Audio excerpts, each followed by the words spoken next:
सुनो, एक कथा सुनाते हैं हम आपको। एक पंडित जी थे।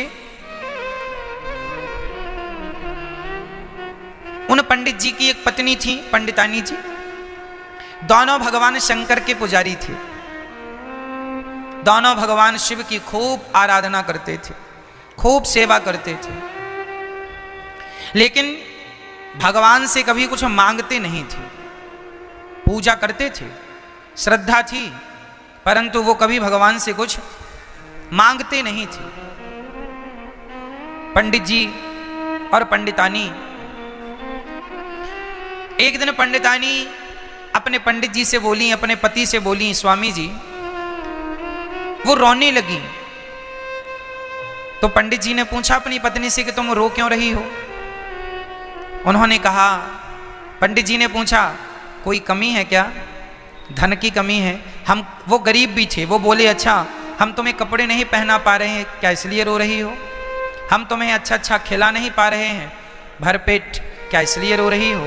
पत्नी ने कहा, स्वामी जी, मुझे खाने की कोई चाहत नहीं है, पहनने की भी कोई चाहत नहीं है, तो रो क्यों रही हो? पंडितानी ने कहा अपने पति से, स्वामी जी, अभी तक हमारी कोई संतान नहीं हुई, कोई पुत्र नहीं हुआ, हमें एक पुत्र की कामना है, आप पुत्र दीजिए हमें। उनके पति बोले, अरे भाग्यवान, मैंने आज तक भगवान से कुछ मांगा नहीं है, मैं पूजा रोज करता हूँ।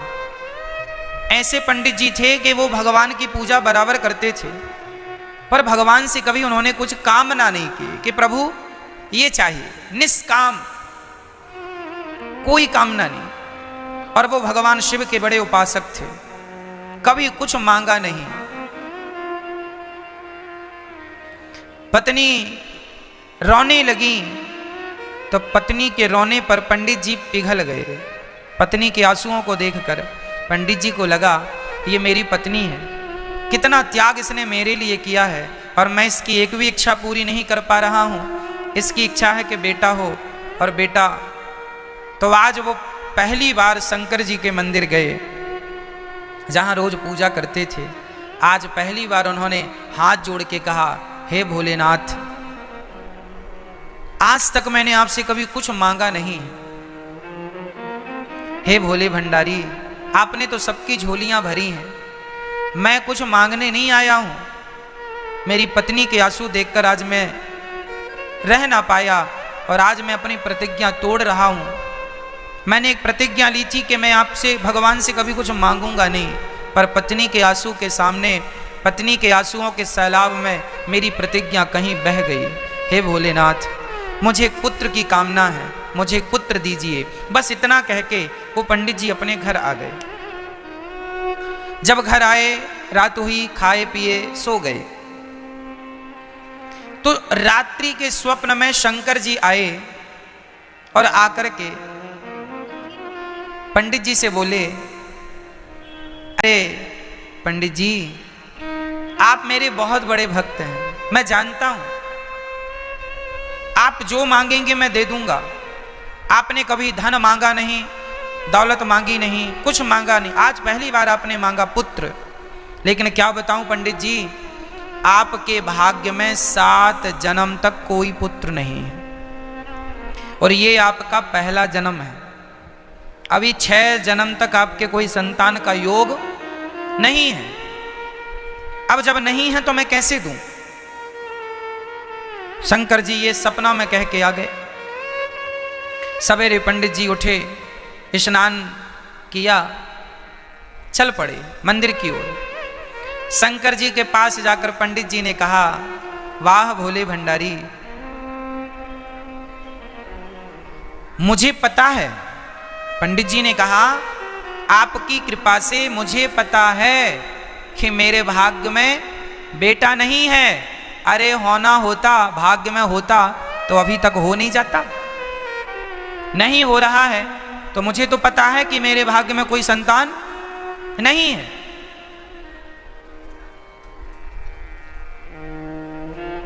यदि मेरे भाग्य में कोई संतान नहीं है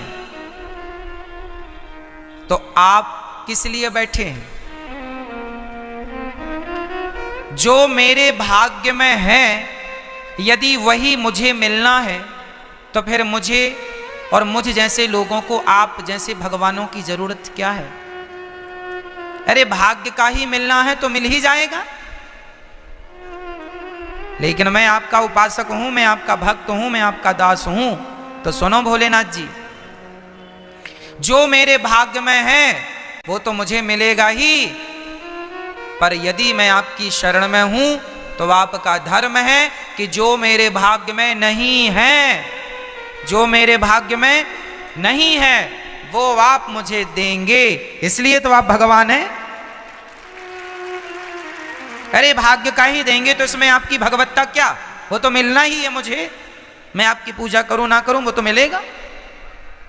मैं आपका दास हूं, मैं आपका हूं, तो आपका फर्ज है, आपका धर्म है कि जो मेरे भाग्य में नहीं है वो आप मुझे, यदि मेरी इच्छा है, एक तो मैंने कभी इच्छा नहीं की, मैंने कभी मांगा नहीं, पर मांगा है तो भले भाग्य में ना हो, 7 जन्म क्या 70 जन्म तक ना हो, पर मांगा है तो आपका देना धर्म है। तब भोलेनाथ प्रकट हो गए, वाह तुम्हारे भाग्य में तो कोई पुत्र नहीं है, विधाता ने लिखा नहीं, लेकिन तुम मेरे भक्त हो तो अब मैं ही तुम्हारा पुत्र बनकर के प्रकट होऊंगा। तब पंडित जी के यहाँ स्वयं शंकराचार्य जी प्रकट हुए, जिन्हें हम आद्य शंकराचार्य कहते हैं, जिन्हें हम आद्य शंकराचार्य जी कहते हैं, जिन्होंने चारों मठों की स्थापना की है। कहने का तात्पर्य यह है कि कोई भक्त यदि भगवान की शरण में है और यदि आपने निष्काम भाव से भक्ति की है तो भगवान आपको वो भी दे सकते हैं जो आपके भाग्य में, आपकी किस्मत में दूर दूर तक नहीं है। लोग कहते हैं कि भाग्य का ही मिलना है तो भक्ति क्यों करें? अरे भैया, भगवान वो देते हैं जो तुम्हारे भाग्य में ही नहीं होता। ये देने की ताकत ईश्वर की, इसलिए भगवान वो दे सकते हैं जो कोई नहीं दे सकता। भाग्य का तो देखो कुत्तों को भी मिल जाता है, कुत्ते के भाग्य में जितना मिलना है वो उसे मिलता है, रोटी उसके भाग्य की उसे मिलके रहती है, बिल्ली के भाग्य का दूध वो पी ही जाती है, जिसके भाग्य में जितना है वो उसे।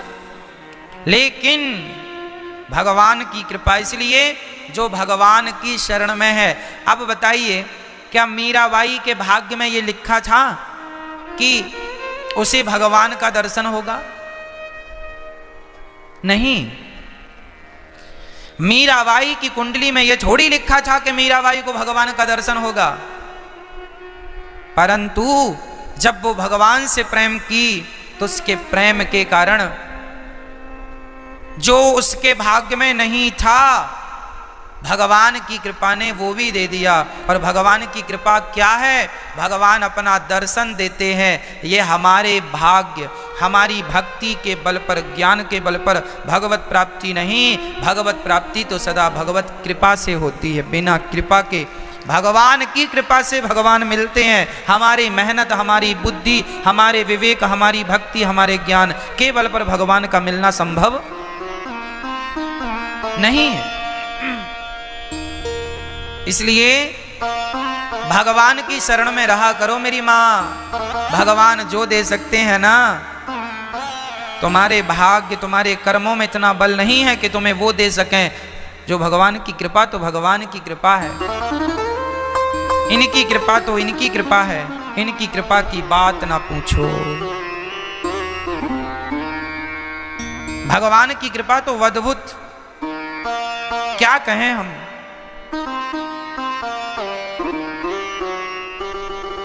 क्या हमारी, अच्छा ये बताओ, आप लोग आज यहां वृंदावन आए हैं, क्या ये आपके भाग्य में लिखा था? सच्ची बताऊं तो आप अपने भाग्य के लिखे होने से वृंदावन नहीं, बल्कि भगवान की कृपा के कारण वृंदावन आए हैं। भाग्य में इतना बल कहां कि वो दर्शन कराए भगवान का। भाग्य दर्शन नहीं करा सकता भगवान का, कृपा दर्शन करा सकती है। गोस्वामी जी इस बात को स्पष्ट कर रहे हैं कि बारी मथे घृत हो या बरु सिकता ते बरु तेल, बिनु हरि भजन न भव तरही, यह सिद्धांत अपैल। जानते हैं इसका अर्थ क्या हुआ? अर्थ यह हुआ कि पैसा, चार चीजें होती हैं, धर्म अर्थ काम और चौथा बोलिए आप क्या? चार चीजें हैं, चार पुरुषार्थ, धर्म अर्थ काम मोक्ष। इन चारों में हमें कौन सी चीज करने से मिलती है और कौन सी कृपा से मिलती है? तो सुनो, धर्म जो है धर्म का पालन करने से होगा। धर्म का पालन कैसे होगा?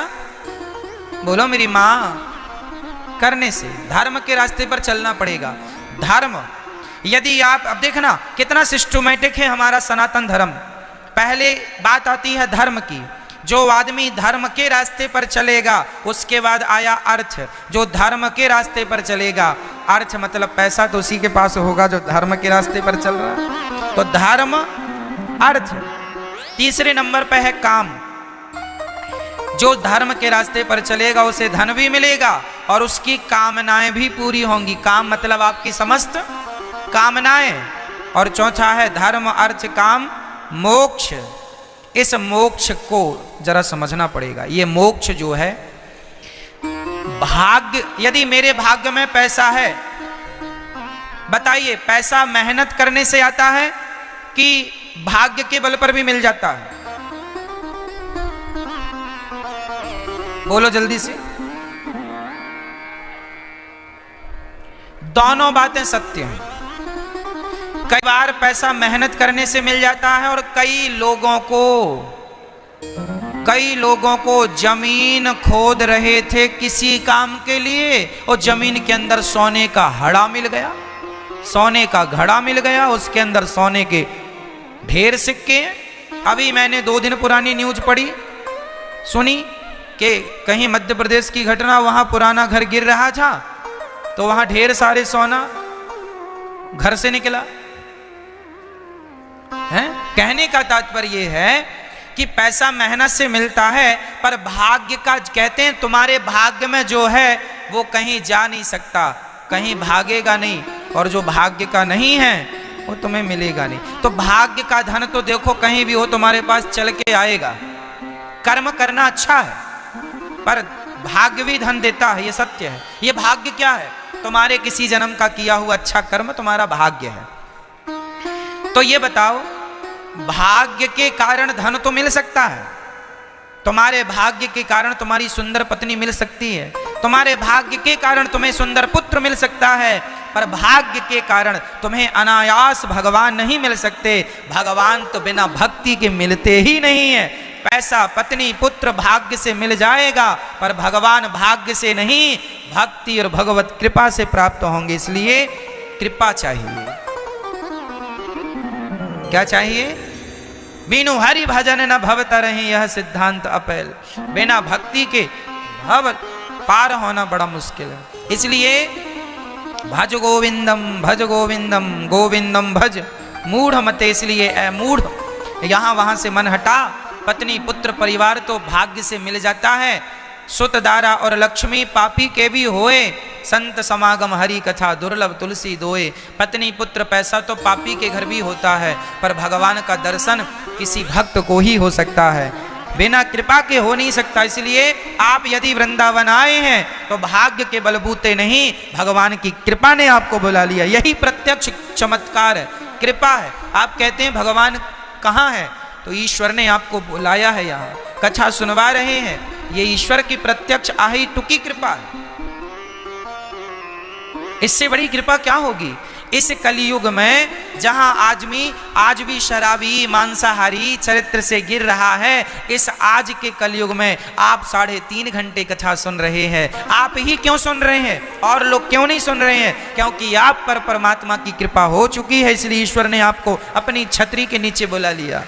और लोगों पर कृपा नहीं हुई, इसलिए वो अभी दर दर की ठोकर और खाएंगे। जब खा लेंगे उनके पाप नष्ट होंगे, तब भगवान उन्हें स्वीकार करेंगे, तब वो आएंगे। सबको कहते हैं ना, बिहारी जी की महफिल को बिहारी जी सजाते हैं और वृंदावन वही आते हैं जिन्हें बिहारी जी बुलाते हैं। ये तो बुलावा है, कोई माने ना माने, पर यहां बिना राधा रानी की कृपा के, बिना यमुना महारानी की कृपा के, बिना बिहारी जी की कृपा के इस धाम में प्रवेश नहीं है किसी का। ये तो प्रत्यक्ष भगवत धाम, ये जो वृंदावन है, ये पूरा जो वृंदावन है, जब भगवान श्री कृष्ण अपने बैकुंठ से आए तो बैकुंठ का ही एक टुकड़ा, धरती का, वहां का टुकड़ा यहां लाके स्थापित किए। ये वृंदावन कोई यहां पृथ्वी लोक थोड़ी है, यही बैकुंठ लोक है। जब भगवान आए तो पूरा ब्रजमंडल लेकर के आए थे वहां से। इसका नाम ब्रजमंडल क्यों पड़ा? क्योंकि बैकुंठ में एक नदी है, उस नदी का नाम है बिरजा। क्या नाम है उस नदी का? बिरजा नदी। बैकुंठ में एक नदी है जिस नदी का नाम है बिरजा नदी, वो सिर्फ बैकुंठ में रहती है। जब बैकुंठ से आने लगे तो भगवान अक्सर बिरजा नदी के किनारे, वहां बैकुंठ में भगवान वहीं ज्यादा समय गुजारते हैं, बिरजा नदी के किनारे। तो भगवान जाने लगे तो राधा रानी ने कहा कि वहां कैसे रहेंगे, सब कैसी व्यवस्थाएं होंगी?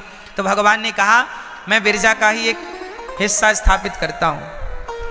तो बिरजा का जो किनारा, बैकुंठ का जो हिस्सा था, पृथ्वी का एक टुकड़ा भगवान ने वहां से उठाया और यहां स्थापित किया इस ब्रजमंडल में। तो यहां जैसे ही आए तो उस बैकुंठ की पृथ्वी का भार ये पृथ्वी सहन ना कर पाई, ये पृथ्वी नीचे धंसने लगी। तब भगवान श्रीमन नारायण के सुदर्शन चक्र ने आकर पृथ्वी और पृथ्वी के ऊपर जो भगवान ने अपने लोक से जो भूमि यहां भेजी, उसके बीच में सुदर्शन भगवान आए और सुदर्शन ने इसका भार अपने माथे लिया। इसलिए ये जो वृंदावन है, कहते हैं जो 84 कोस की परिक्रमा कर लेता है, जो वृंदावन की परिक्रमा कर लेता है, जो गिरिराज जी की परिक्रमा कर लेता है, वो कभी संसार के चक्कर में नहीं पड़ता। ये चक्कर से मुक्त करने वाली परिक्रमाएं हैं, 84 के चक्कर से मुक्त कर देती, क्योंकि ये चक्र पर स्थापित है ये पूरा ब्रजमंडल।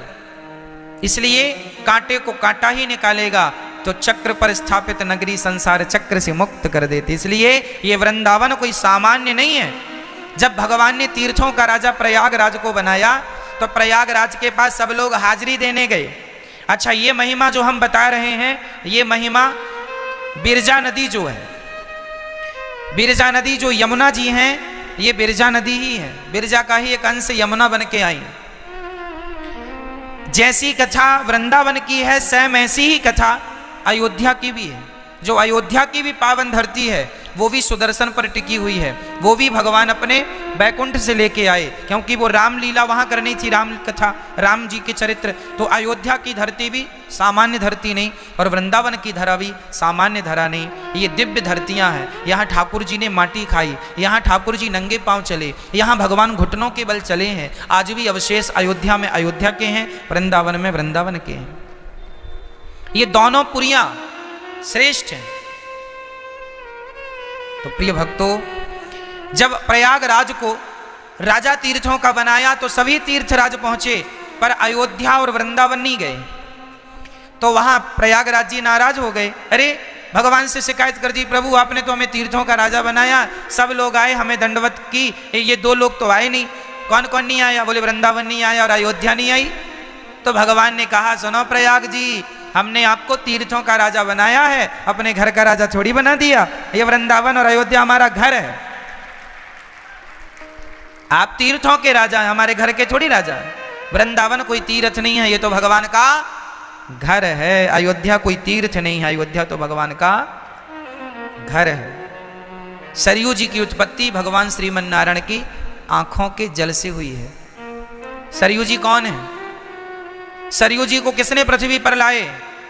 श्री वशिष्ठ जी लाए, इसलिए सरयू जी का नाम है वासिष्ठी भी है। सरयू जी को किसने प्रकट की है? वशिष्ठ जी ने। कहां से आई हैं सरयू जी? भगवान श्रीमन नारायण का इतना स्मरण किया वशिष्ठ जी ने, कहा प्रभु हमें यहाँ स्नान ध्यान करने की बड़ी तकलीफ है, कोई नदी नहीं है, कृपा करो। तब भगवान वशिष्ठ जी की तपस्या पर, अपने भक्तों के प्रेम पर विह्वल हो गए और उनकी प्रार्थना पर उनकी आंखों से आंसू गिरे। और जब अश्रु गिरे तो आंसुओं को भगवान ने वही आंसू नदी बनकर प्रकट हो गए। वेद पुराणों में आज भी ये चर्चा जस की तस लिखी है, जैसा हम कह रहे हैं। और भगवान के नेत्रों से जो जल गिरा, आज उन्हीं को हम सरयू नदी कहते हैं, सरयू माता कहते हैं, जो अयोध्या में सरयू जी है। अयोध्या को 3 तरफ से घेर लिया सरयू जी ने। ऐसे यमुना जी विरजा नदी है, जो बैकुंठ की नदी है विरजा, वो यमुना जी ये वृंदावन में बह रही है। तो कहने का अर्थ ये हुआ कि ये भगवान का नित्य धाम है। ये वृंदावन कोई सामान्य धरती नहीं है। आज भी यहाँ ठाकुर जी रास रचाते हैं, आज भी भगवत दर्शन यहाँ होता है, आज भी होता है। अब ये बात बड़ी गहरी, बड़ी भावों की बातें हैं।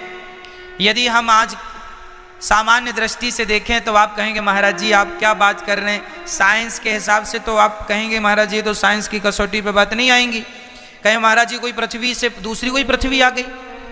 अब देखो जी, शास्त्रों में जो लिखा है, शास्त्रों की जितनी बातें लिखी हैं, साइंस ने जहाँ तक अपनी जहाँ तक पहुँचा है वहाँ तक तो शास्त्रों की बातें सत्य हैं। शास्त्र जो कहते हैं वो हम कहते हैं। और दूसरे कुल मिला के हम आपसे ये कहना चाहते हैं कि पंडित जी और पंडितानी जो थीं उनके कोई संतान नहीं थी। शंकर जी आए उनके पुत्र बन करके, और ये बात सिद्ध हो गई कि जो भगवान की शरण में रहता है भगवान उसे वो देते हैं जो उसके भाग्य में नहीं होता, वो भी ईश्वर देते हैं। बस ये समझाने के लिए हमने एक पंडित जी और पंडितानी की चर्चा आपको सुनाई थी। शुकदेव भगवान कहते हैं राजन,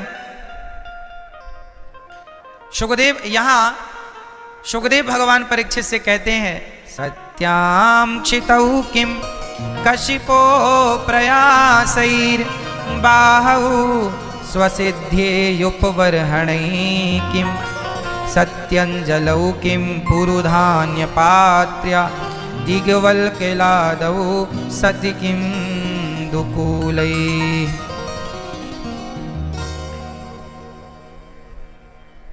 अब शुकदेव भगवान कहते हैं राजन, जो भगवान की शरण में है उसे ज्यादा परेशान नहीं होना चाहिए, सब भगवान पे छोड़ देना चाहिए और संतोष के धन के संग जीवन जीना चाहिए। शुकदेव भगवान कहते हैं परीक्षित, हमें ज्यादा हाय हाय नहीं करना चाहिए, हाय हाय में नहीं उलझना चाहिए, बस विश्वास भगवान पे रखा करो। जैसे द्रौपदी ने विश्वास रखा, हमें भी विश्वास रखना चाहिए, भगवान हम सबका कल्याण करेंगे। शुकदेव जी कहते हैं ज्यादा से ज्यादा भगवान का स्मरण करो परीक्षित। और सुनो, भगवान इतने करुणामय करुणा निधान है कि वो भगवान सदा अपने भक्तों की पुकार सुनते हैं और हमारी प्रार्थना कभी बेकार भगवान जाने नहीं देते।